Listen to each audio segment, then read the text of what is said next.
Hi, my tubies. Sheila True Love here with you again. And today I want to talk about something that I hope I won't be misunderstood.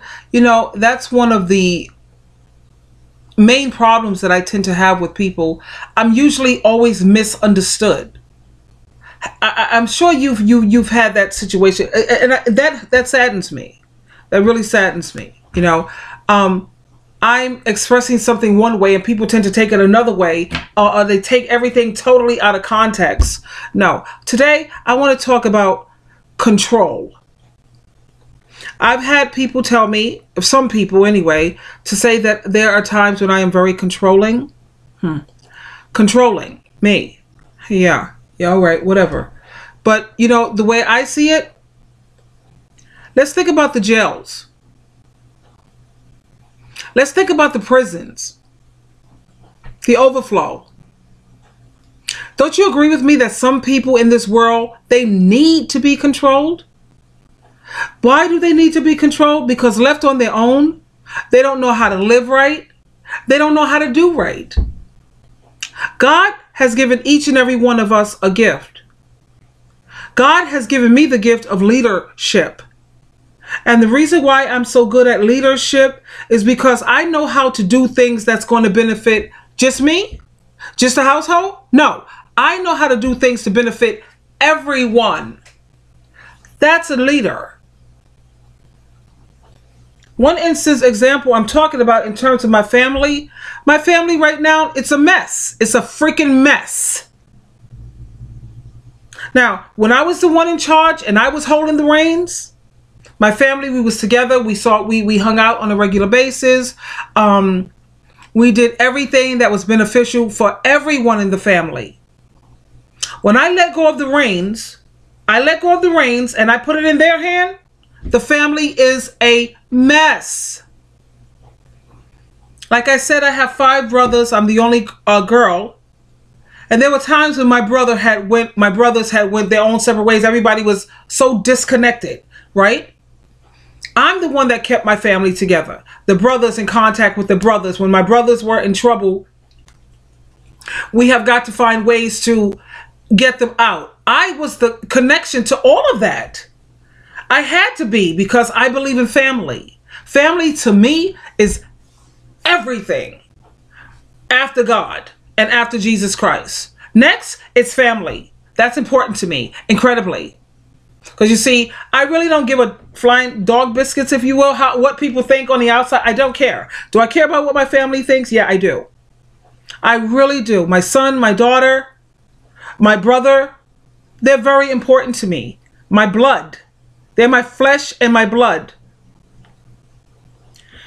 Now, in terms of people, some whatever, thinking that I'm trying to be controlling. No, I'm not being controlling, sweetheart. I'm just a person who knows how to benefit everyone. Not you sitting over here doing things that's going to benefit you and your situation. Or you sitting over here because you have a husband and 2 kids or whatever. You doing things to benefit that situation within your home. What about your brothers? What about your mother? What about people outside that's not living in your home? How do we keep our family still together, united? You can't do that because that's not the gift that God gave you. He didn't give you the gift to know how to be a leader in that way. But guess what? He gave me that gift. I know how to keep the family together. I know how to benefit each and every one of us so that we're all of us are satisfied and happy. I recommend that you go and look at this show. It's called Soul Food. That family, they were busy. They have lawyers, they have husbands, they have wives, they have kids, they got jobs, they got careers, they got religion, they got everything. They're busy people, incredibly busy. At the same time, those people in Soul Food, check out that movie. That's all I wanted for my family. That's all I wanted. Let's take a day, one day out of the week, or if you are really, really busy, we could do it once every 2 weeks. For Saturday or Sunday. I prefer, you know, Saturday is nice, but you know, they want to have friends outside. We get it. So every other Saturday, one Saturday you give it to your friends and making your friends and your whatever. The next Saturday you kind of spend time with your brother, your mother, your uncle. You know, and bring your husband and the grandkids and all of that. Every other Saturday. How is that asking for too much? And then we take turns going to each other's home. Because, you know, sometimes people like to entertain in their own home. We take a chance going to his house, then we go to her house, and then we come to my house, and we rotate it like that. But you're never supposed to neglect your family. That's craziness to me. And because I have relinquished the reins and I put it in their hands, our family is a mess. And then you want to tell me that I'm controlling? You have to be controlled. You can't do it. You can't keep the family together. You can't do it. But I can.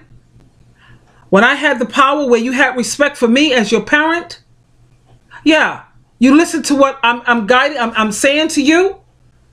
It's going to benefit everyone.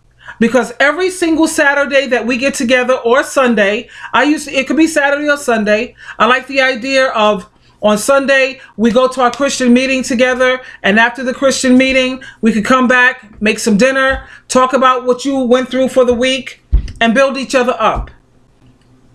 That's my idea of having an amazing family. Because this world is tough out here. It's tough. And you have got to have support. But you think they want to sit up here and listen to me? They're not listening. And I've gotten to the point where I'm just so sick and tired of me working like a dog to hold on to them, but they're not doing nothing to hold on to me. So you know what? Man, please. There was a time I would never put my phone on vibrate or silence because I have a son and daughter out here. I have a brother. I have family out here. Now I put it on silence and vibrate. Why? Because if they don't care, I don't care. And I'm tired of always seeming like I'm doing all the work to try to keep this together. And they're doing nothing. Nothing. Mood swings all over the place.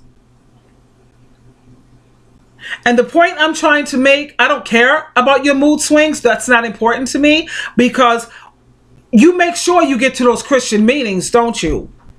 She knows who I'm talking about. She knows. No matter what mood you're in, you make it to those meetings where that's the same thing, that the way you should handle the family meeting. On Saturday, every other Saturday or Sunday, whatever we decide as a family, you stick to that religiously. The same way you don't miss those meetings. I can't miss this family meeting because this is priority. There's things in life that's important. Family is definitely second. God, Jesus Christ. Actually third. God, Jesus Christ. Then yourself, because you got to take care of your mental health. We understand. And you got to take care of your body. And then comes your family. And then comes the friends. Set priorities. Know what's important. You can have all this time for all these outsiders out here, but when it comes to your family, you're sitting up here and you're pretty much saying it. You don't have to say it with words. You're saying it with your behavior. You're not worth my time. You're not worth my energy. Okay? And personally, me, I'm sick of it. I'm sick and tired of it. I wrote a note here and I was thinking about it. And I'm thinking about, you know, how should I know when it's time for me to let go of the relationship or even the family and just say, you know what, I'm done. I'm totally done. I can hang with somebody as long as there's a chance for me to have some effect on them. If I can have an effect on you, I'm working with you. Like horrible regurgitation or acid I'm working with you. What is this? Okay. I'm sorry. That was just a whatever. I'm willing to work with anybody as long as I can see that I'm having an effect on them. But if they start to infect me, then I have to go. I really have to go. I will continue to try to work in somebody's life as long as I have some kind of effect on them and I can see that they're making progress. They're making progress to try to keep the family together. They're doing everything in their power to make the necessary changes and the necessary adjustments so that we can get this family back together as a strong unit. But if they start to infect me and I start to feel like I'm compromised, or I start to feel tempted to do wrong, then guess what? I'm ghost. I'm gone. I'm tired. I'm tired. I'm tired of, and you're starting to infect me because you're making me feel like I'm asking for something that's wrong. To want to have a strong family unit, I'm wrong? I'm not going to say I don't think so. I know I'm not wrong. I know I'm not wrong. Okay? The same way you make time for all this other stuff that you never miss a meeting. Never miss a meeting. That's like, oh, unbelievable. No, that's the same way you treat your family. And I had to make this video because it was weighing heavily on my mind in terms of people trying to say that I can be controlling. I'm only controlling if need be. If need be. When I see that you can't handle a situation, then it's time for me to step up. And I do it. I try to do it in a very loving and a kind way. Jehovah God knows I try to do it in a loving way. At the same time, some people you have got to handle with an iron hand, strongly. Just like when it comes to religion. Some people have got to be in a religion where it's very domineering. It's very beyond controlling. It's totally hard, you know. Some people have to have a heart be ruled with an iron fist. Some people have to, because like I said earlier in my video, look at the jails. Look at the prisons. Why are these people in prison? Why are they in jail? Because when you give them the freedom to do the right thing, they don't do it. So they need to be controlled. You know, just like with my ex-husband or a lot of people who are in relationships. The woman has to be the babysitter, or the man has to be the babysitter with some people. Why? Because they can't do right on their own. Step out of their life. Remove yourself from the picture and let's see what their life is like. My ex-narc. I removed myself out of his life. Guess where he's at? Crack, back to smoking a cigarette, prostitutes, being a bum on the street, looking crazy. That's a person that needs to be controlled. Am I right or wrong? And I'm not trying to be a dictator, because there's nothing dictator about me. And I know that I'm a fair person because I know how to compromise. I know how to make sacrifices. I don't have a problem with that. I actually love rules. I follow rules. I love rules because rules is all about keeping things organized. I love rules. I have no problem with rules as long as they are fair. I'm a fair person. And I do everything to benefit all involved. And I would be so happy and grateful if people could just not misunderstand me and really take time to give it some thought what this woman is trying to say here.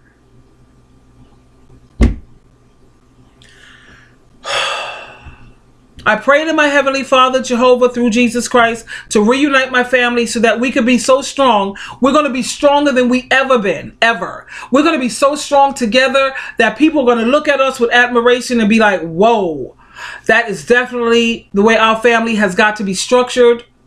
Because look at the way that family is so united. It's beautiful. That's my prayer. So, if you guys can pray for me as well, I'd appreciate it so much. Really. I love you. This is Sheila True Love. And as you always know, my motto is you always have a choice, honey. Your life is all about choices. Just choose wisely, okay? We'll talk again. And until next time, bye for now.